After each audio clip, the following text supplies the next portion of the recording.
Изучение 7000 английских слов. Демонстрация результатов изучения 1510 английских слов. Сейчас я прочитаю и переведу весь текст радиопередачи US Orbit Anniversary. US Orbit Anniversary. Годовщина орбитального полета США. Hello and welcome to 6-Minute English from BBC Learning English. Здравствуйте и добро пожаловать на 6 минут английского от BBC изучения английского. I am Jackie and today I am joined by Kaz. Я Джеки и сегодня ко мне присоединился Каз. Hello, Kaz. Привет, Каз. Hello, Jackie. Привет, Джеки. Today we'll be talking about the American John Glenn. Сегодня мы поговорим об американце Джонни Гленне. Yes, John Glenn is a former astronaut, someone who goes into space. Да, Джон Гленн – бывший космонавт, тот, кто отправляется в космос. That's right, he's a former astronaut. He used to be an astronaut, and he was also the first American to orbit the Earth. Правильно, он бывший космонавт. Он был космонавтом, и он также был первым американцем на орбите Земли. To orbit the Earth, that means to go round the Earth in space. На орбите Земли – это означает облетать вокруг Земли в космосе. Before we continue, Kaz, let's not forget this week's tricky question. Прежде чем мы продолжим, Kaz, давай не забудем непростой вопрос этой недели. Can you tell me what NASA NASA stands for? Можешь сказать мне, что означает NASA NASA? Is it A. National Aeronautics and Space Administration? Это А. Национальное управление по аэронавтике и исследованию космического пространства. B. North American Space Agency. Б. Североамериканское космическое агентство. Or C. National American Space Aeronautics. Или С. Национальная американская космическая аэронавтика. Tricky one there, Jackie. Это не просто Джеки. The first one, I think, National Aeronautics and Space Administration, but NASA. Сначала я подумал Национальное управление по аэронавтике и исследованию космического пространства, но NASA. Hang on, there's no A there. Подожди, там нет A. So I'm going to go for North American Space Agency. Так что я собираюсь выбрать Североамериканское космическое агентство. See how we get on with that. Посмотрим, как мы с этим справимся. Okay, we'll find out whether it was a good idea to change your answer or not at the end of the program.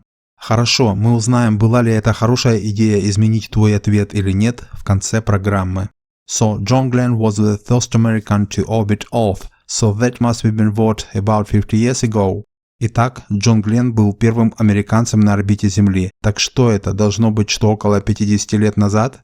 That's right, exactly 50 years ago, in fact. In February 1962, which is why NASA is honoring him. Верно, точно 50 лет назад фактически, в феврале 1962 года. Именно поэтому НАСА чествует его. Let's listen to a report on John Glenn. Давайте послушаем репортаж о Джонни Гленне. As you listen, try to answer this question. Слушая, попробуй ответить на этот вопрос. How many times did John Glenn go round the Earth in 1962? Сколько раз Джон Гленн облетел Землю в 1962 году? Reporting from Washington, here's Steve Kingston. Репортаж из Вашингтона, тут Стив Кингстон. It was of course the Soviet Union that put the first man into orbit. Это был, конечно, Советский Союз, который вывел первого человека на орбиту. But when John Glenn circled the Earth 3 times in 5 hours in February 1962, it marked America's return to the space race, paving the way for Neil Armstrong's moon landing 7 years later. Но когда Джон Гленн облетел Землю 3 раза за 5 часов в феврале 1962 года, это ознаменовало американское возвращение к космической гонке, проложив путь для высадки на Луну Нила Армстронга 7 лет спустя. The answer to the question was he orbited the Earth 3 times. Ответ на вопрос был такой: он облетел Землю 3 раза. As we heard in the report, it was of course the Soviet Union that put the first man into orbit. Как мы слышали в репортаже, это был, конечно, Советский Союз, который запустил первого человека на орбиту. But when John Glenn circled the Earth, it showed America's return to the space race. Но когда Джон Гленн облетел Землю, это показало возвращение Америки в космическую гонку. The space race, the big competition between the Soviet Union and the United States for supremacy in space, to dominate and take control of space. Космическая гонка – большое соревнование между Советским Союзом и Соединенными Штатами за господство в космосе, за доминирование и получение контроля над космосом. Steve Kingston said this paved the way, it prepared the path for Neil Armstrong's landing on the moon 7 years later. Стив Кингстон сказал, что это проложило путь, оно подготовило путь для высадки Нила Армстронга на Луну 7 лет спустя. So this was a very important event for the United States, not only a sign of their return to the space race, but also an event that paved the way for Neil Armstrong's landing on the moon. Так что это было очень важным событием для США, не только знаком их возвращения в космическую гонку, но также событием, которое проложило путь для высадки Нила Армстронга на Луну. It was a pioneering voyage. Это было первопроходческое путешествие. A pioneering voyage, a journey that explored new areas and opened up new possibilities. Первопроходческое путешествие – путешествие, которое исследует новые области и открывает новые возможности. The anniversary of this event was celebrated in a special way. Годовщина этого события была отмечена по-особенному. Let's listen to the rest of Steve Kingston's report to find out how it was celebrated. Давайте послушаем оставшуюся часть отчета Стива Кингстона, чтобы узнать, как это праздновалось. On the 50th anniversary of that pioneering voyage, NASA had a surprise for Mr. Glenn, now a sprightly 90 years old. В 50-ю годовщину этого первопроходческого путешествия НАСА приготовила сюрприз для мистера Гленна, поныне бодрствующего в 90 лет. We've got you loud and clear. Welcome aboard the International Space Station. Вы у нас громко и ясно. Добро пожаловать на борт Международной космической станции. He was greeted in a live video call by today's astronauts orbiting the Earth.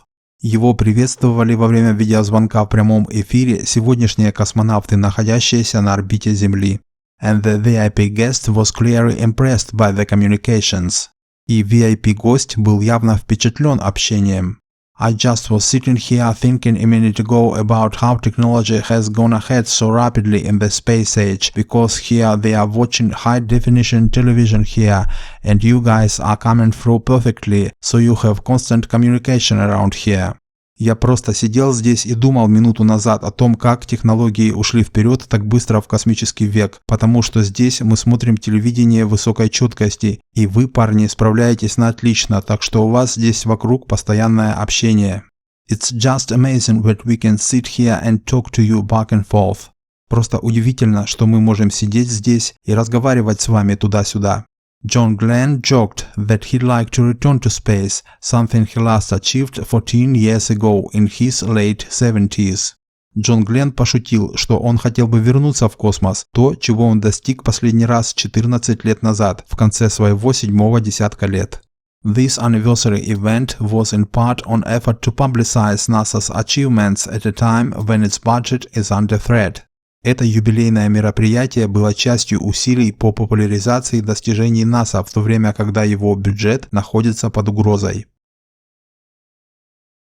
The anniversary was marked by a live video call to the International Space Station with the astronauts of today.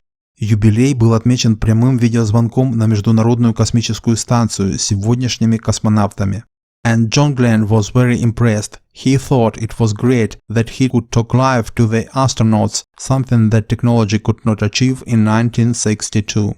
И Джон Гленн был очень впечатлен. Он думал, что это здорово, что он мог поговорить в прямом эфире с космонавтами, то, чего технологии не могли достичь в 1962 году.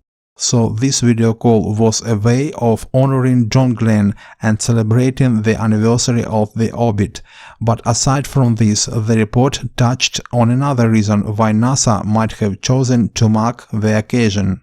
Таким образом, этот видеозвонок был способом выразить почтение Джону Гленну и отпраздновать годовщину выхода на орбиту. Но помимо этого в отчете была затронута еще одна причина, по которой НАСА могло выбрать для отмечания это событие.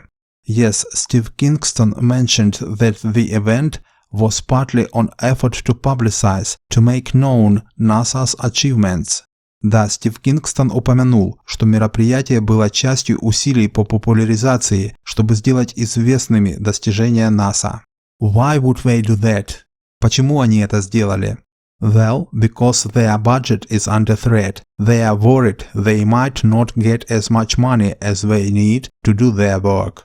Ну, потому что их бюджет находится под угрозой. Они опасаются, что они могут не получить столько денег, сколько им нужно для работы. Well, John Glenn seems eager to achieve more things. Что ж, Джон Гленн, кажется, стремится добиться большего. He joked that he'd like to return to space. Он пошутил, что хотел бы вернуться в космос. He's only 90 years old after all. Why not pop up to space for a quick visit if he wants to? Ему всего 90 лет, в конце концов. Почему бы не заскочить в космос для короткого визита, если он захочет? Yes, why not? Да, почему бы и нет? After all, the last time he went he was in his 70s. That made him the oldest man ever in space. В конце концов, в последний раз, когда он там был, ему было за 70. Это сделало его самым старым человеком, когда-либо побывавшим в космосе. Steve described John Glenn as sprightly, which means lively and full of energy. Стив описал Джона Гленна как бодрого, что означает живой и полный энергии. Did you ever have dreams of being an astronaut, Cass? Ты когда-нибудь мечтал стать космонавтом, Cass? Funnily enough, that's exactly what I wanted to be. Как ни смешно, это именно то, кем я хотел быть. Really, but it never happened. Действительно, но этого не произошло. It never happened. Этого не произошло. But it might, you know, I am still a spring chicken. Но это возможно, знаешь ли, я все еще юноша, весенний цыпленок. Let's have a reminder of some of the words we've talked about. Давайте напомним некоторые слова, о которых мы говорили. Astronaut – астронавт, космонавт. Pioneering – первопроходческий, новаторский. To go into orbit – выйти на орбиту. The space race – космическая гонка. To pave the way – проложив путь. To publicize – распространять информацию, популяризировать. Sprightly – бодрый, энергичный. Now the answer to the question, what does NASA and ASA stands for? Теперь ответ на вопрос, что означает NASA and ASA. You said North American Space Agency, and you shouldn't have changed your answer because you had it right the first time. Ты сказал Североамериканское космическое агентство, и ты не должен был менять свой ответ, потому что ты был прав в первый раз. It's actually the National Aeronautics and Space Administration. Это действительно Национальное управление по аэронавтике и исследованию космического пространства. Wrong again. Ах, опять неправильно. Yeah, it's a bit of a mouthful anyway, that one. Да, это немного труднопроизносимо в любом случае. That's all for now, but do join us again soon for more 6-minute English. Это все на данный момент, но присоединяйтесь к нам вскоре для получения дополнительных 6 минут английского языка. Bye, пока. Bye-bye, пока-пока.